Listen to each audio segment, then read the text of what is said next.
రైతుల కోసం ఏనాడు పట్టించుకొని బీజేపీ ఎంపీలు ఇప్పుడు వచ్చి ముసలి కన్నీరు కారుస్తూ ఉండటం విడ్డూరంగా ఉందని ప్రభుత్వ విప్ అడ్లూరి లక్ష్మణ్ కుమార్ అన్నారు. జగిత్యాల జిల్లా పర్యటనలో నిజామాబాద్ ఎంపీ అరవింద్ మాట్లాడిన మాటలకు కౌంటర్ ఇచ్చారు.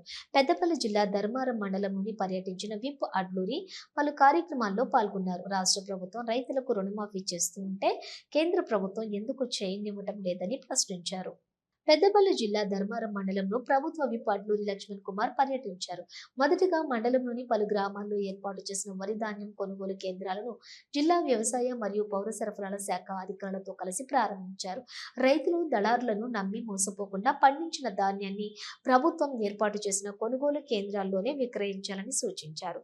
ఆ తర్వాత మండలం పార్టీ కార్యాలయంలో ఏర్పాటు చేసినటువంటి మీడియా సమావేశంలో పాల్గొన్నారు. ధర్మారం మండలం అభివృద్ధిపై ప్రత్యేక దృష్టి సారించామని, ప్రత్యేక అభివృద్ధి నిధుల ద్వారా సుమారు 3 కోట్ల రూపాయలు మంజూరు అయినట్లు వెల్లడించారు. ఈ సందర్భంగా ఆయన మీడియాతో మాట్లాడుతూ కేంద్ర ప్రభుత్వం తీసుకువచ్చిన నల్ల చట్టాలపై పంజాబ్, హర్యానా రాష్ట్రాల రైతులు ఉవ్వెత్తున ఉద్యమాలు చేసి అమరులైన పట్టించుకొని బీజేపీ నాయకులు ఇప్పుడు వచ్చి మాట్లాడడం హాస్యాస్పదంగా ఉందన్నారు.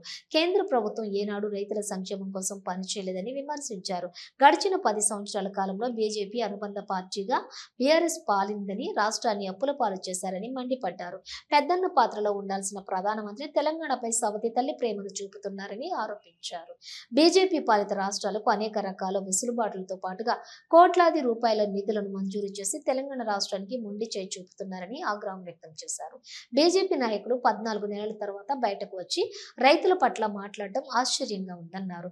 ఈ పర్యటనలోని విప్పు వెంట కాంగ్రెస్ మండల అధ్యక్షులు తిరుపతి రెడ్డి, మార్కెట్ చైర్మన్ రూప్లా నాయక్ తో పాటు కాంగ్రెస్ కార్యకర్తలు ఉన్నారు. రైతులకు ఎన్నడైనా మేలు జరిగే కార్యక్రమం కేంద్ర ప్రభుత్వం ఉండడం, మోడీ గారు ఎప్పుడైనా పలానా పథకం ద్వారా రైతాంగానికి అండగా ఉంటామనే విషయం మాట్లాడినాం. దేశంలో ఎవ్వరు లేని, ఎక్కడ జరిగిన విధంగా హర్యానా రైతాంగం, పంజాబ్ రైతులు నెలల కొద్దీ నల్ల చట్టాలు తీసుకొస్తే, రైతుల వ్యతిరేకంగా నల్ల చట్టాలు తీసుకొస్తే పెద్ద ఎత్తున నిరసనలు, ధర్నాలు, దీక్షలు, లాస్ట్ కొంతమంది రైతులు చనిపోవడం కూడా జరిగింది. మరి అలాంటి పార్టీ వాళ్ళు ఇలా రైతుల గురించి మాట్లాడితే ఎట్లా? రాష్ట్రంలో ఉన్న తెలంగాణ రాష్ట్రం గత 10 సంవత్సరాలకి వెళ్ళి వీళ్ళ అనుబంధ పార్టీ టీఆర్ఎస్ బీఆర్ఎస్ పార్టీ 10 సంవత్సరాలు రాజ్యం వెళ్ళి ఖజానా ఖాళీ అప్పచెప్తే ఆ ఖాళీ ఖజానాను కూడా గాడిలో పెట్టి గౌరవ ముఖ్యమంత్రి గారు రేవంత్ రెడ్డి గారు, ఫైనాన్స్ మినిస్టర్ గారు బట్టి విక్రమార్ గారు ప్రభుత్వం నడిపించి అలా రుణమాఫీ చేసింది. మరి రుణమాఫీలో మేము కూడా కొంత భాగస్వాములు అవుతాం. కేంద్ర ప్రభుత్వం తరం మేము కూడా కొంత రుణమాఫీకి రాష్ట్ర ప్రభుత్వాన్ని చేయూతనిస్తామని చెప్పి ఏమైనా మాట్లాడిందా? మీ రాష్ట్రం గత 10 సంవత్సరాల ప్రభుత్వం మిమ్మల్ని అన్ని విధాల అప్పులలో పెట్టి మీ ప్రభుత్వాన్ని అప్పచెప్పింది. కేంద్రంలో ప్రధానమంత్రి పాత్రలో, కేంద్ర ప్రభుత్వం పెద్దన్న పాత్రలో మేము ఉన్నాం. మేము భారతీయ జనతా పార్టీ గౌరవ రాష్ట్ర ప్రభుత్వాన్ని అండగా కేంద్ర ప్రభుత్వం ఏదైనా వెసులుబాటు ఇచ్చిందా? కేంద్ర ప్రభుత్వానికి ఇస్తున్న ట్యాక్స్ దామాసా ప్రకారం కూడా మన పైసలు ఇస్తలేరు. అదే ఉత్తరప్రదేశ్కో, బీహార్కో ఎక్కడైతే ఎన్నికలు ఉంటాయో ఆ రాష్ట్రాల్లో పెద్ద ఎత్తున నిధులు కేటాయిస్తారు. ఇవాళ భారతీయ జనతా పార్టీ ఎంపీలు, కేంద్ర మంత్రులు రైతుల కోసం ముసలి కన్నీరు కలిసి ఎవరు నమ్ముతారు?